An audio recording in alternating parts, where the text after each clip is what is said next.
Djeca su mnogima nadahnuće i smatram da nekako svi mi moramo da se potrudimo da ta malena bića naučimo da misle i da ih nekako uvjerimo da oni mogu da imaju svoj stav i da mogu da imaju svoj lični izraz. Na mladima svakako svijet ostaje kad ima onih koji se tim mladim ljudima bave, a onda je život jedna vječna živa vatra koja se smjerom pali i smjerom gasi. Naš večerašnji gost je Goran Radojičić koji je malo Nikšića donio ovdje kod nas. Kad bih njega predstavljala, to bi malo duže trajalo jer je Goran i profesor književnosti, lektor, urednik, ali danas ćemo se najviše fokusirati na dječji časopis Osmijeh, čijeg je on glavni odgovorni urednik.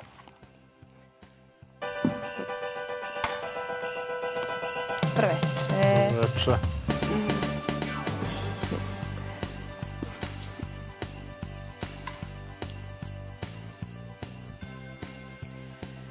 Gorane, evo kao što sam i rekla, već sam nabrojala veći dio, da kažem, tvojih profesija. Nažalost, eto, morali smo te odvući sa Nikšićkog Pazara da malo budeš ovdje sa nama.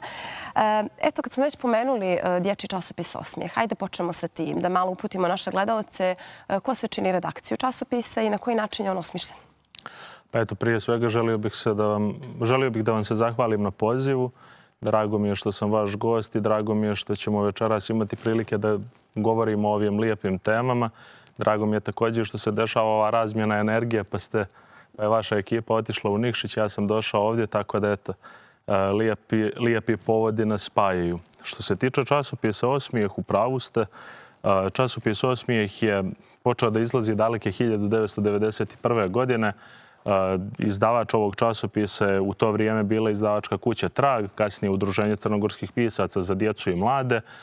I izlazio je do 2004. godine. Glavni odgovorni urednik je bio čuveni crnogorski pisac Dušan Đurišić. Redakciju su činili Milenko Ratković, Čedo Vuković i dakle, ostali eminentni pisci za djecu iz naše države.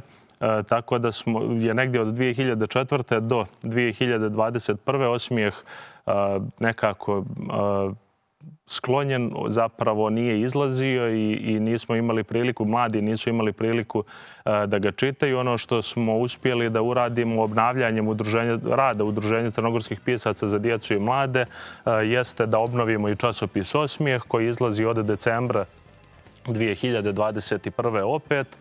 U tom prvom naletu, da kažemo, je objavljeno 95 brojeva, a mi smo u ovih 2,5 godine uspjeli da objavimo još 8, dakle od 96. do 104. Tako da smo, čini mi se, uspjeli da djecu zainteresujemo za časopis za djecu, ali i da im pokažemo kako se to književnost za djecu razvijala i promovisala u nekim ranijim vremenima. Redakciju časopisa Osmijeh, to ste me pitali, pa i da pomenem, čine zaista danas eminentni predstavnici književnosti za djecu, bilo da su pisci, bilo da se bave naukom o književnosti za djecu. Dakle, tu su Blaga Žurić, Svetlana Kalezić-Radonjić, Velimir Alević, Dejan Đonović, Velisava Metđona, Ilija Nikčević i Branko Vuković. Trudili smo se da negdje uključimo ljude iz svih krajeva Crne Gore kako bismo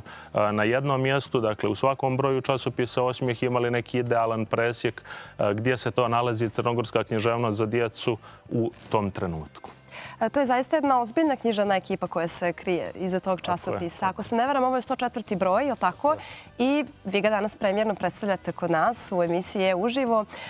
Recite mi, gdje možemo da nađemo časopis i kojim ste se to temama bavili u ovom zimskom broju? Šta se možemo tu pročitati?